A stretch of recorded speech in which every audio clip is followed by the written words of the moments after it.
ಇದು ಗಣೇಶ ಹಬ್ಬದ ಲಾಗ್ ಸ್ವಲ್ಪ ಲೇಟಾಗಿ ಬರತೈತಿ. ಬೆಳಗ್ಗೆ ಎದ್ದ ರಂಗೋಲಿ ಹಾಕಿದ್ವಿ. ಭಾಳ ಟೈಮ್ ತೊಗೊಂಡೆ ನಾ ರಂಗೋಲಿ ಹಾಕಕ್ಕೆ. ನಮ್ಮ ಮನ್ಯಾಗ ಎಲ್ಲರೂ ಬೈತಿದ್ರು, ಒಂದು ವಾರದಿಂದ ಮುಂಚೆನೇ ಹೇಳ್ಬೇಕು ನಿನಗೆ ರಂಗೋಲಿ ಹಾಕಂತಂದು ಹೇಳಿ ಅಂತ. ಸ್ಟಿಲ್ ಅಷ್ಟು ಟೈಮ್ ತೊಗೊಂಡಿದ್ದಕ್ಕೂ ವರ್ತ್ ಇಟ್ ಅಂತ ಅನ್ನಿಸ್ತಾ. ನೋಡ್ರಿ, ಇದು ಫೈನಲ್ ರಿಸಲ್ಟ್. ಎಷ್ಟು ಕ್ಯೂಟ್ ಆಗಿತ್ತು ನಮ್ಮ ಗಣೇಶ. ಸೊ ಹೀಗೆಲ್ಲ ಡೆಕೋರೇಷನ್ ಮಾಡಿ ಇಟ್ಟಿದ್ವಿ. ಇನ್ನೂ ಗಣೇಶ ತಂದು ಕೂರಿಸ್ಬೇಕು. ಬಲೂನ್ಸ್ ಕಟ್ಟಿದ್ವಿ. ಆಮೇಲೆ ಅದು ನವಿಲಿಂದ ಲೈಟ್ಸ್ ಎಲ್ಲ ಇರ್ತೈತಿ, ಅದನ್ನು ಹಾಕಿದ್ವಿ. ನಮ್ಮ ಮಮ್ಮಿ ಅಡುಗೆ ಮಾಡಿಟ್ಟಿದ್ರು. ಗೋಧಿ ಪಾಯಸ ಮಾಡಿದ್ರು, ಚಪಾತಿ ಮಾಡಿದ್ರು, ಬದ್ನಿಕಾಯಿ ಪಲ್ಯ ಮಾಡಿದ್ರು, ರೈಸ್ ಮಾಡಿದ್ರು. ಎಲ್ಲ ಭಾಳ ಡಿಲಿಷಿಯಸ್ ಆಗಿತ್ತು. ಆಮೇಲೆ ಗೆಸ್ಟ್ ಬಂದ್ರೆ ಅವ್ರ ಜೊತೆ ಎಲ್ಲ ಕುಂತು ಫೋಟೋಸ್ ತೊಗೊಂಡ್ವಿ. ಗಣೇಶ ತಂದಿಟ್ಮೇಲೆ ಮತ್ತು ಫೋಟೋಸ್ ತೊಗೊಂಡ್ವಿ.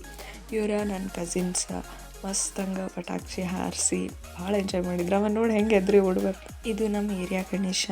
ಇಲ್ಲಿ ಪೂಜೆ ಮುಗಿಸ್ಕೊಂಡೆ ಬಲೋ ಗಜಾನನ ಮಹಾರಾಜ್ಗೆ ಅಂತ ಡೇ ಎಂಡ್ ಮಾಡಿದ್ವಿ.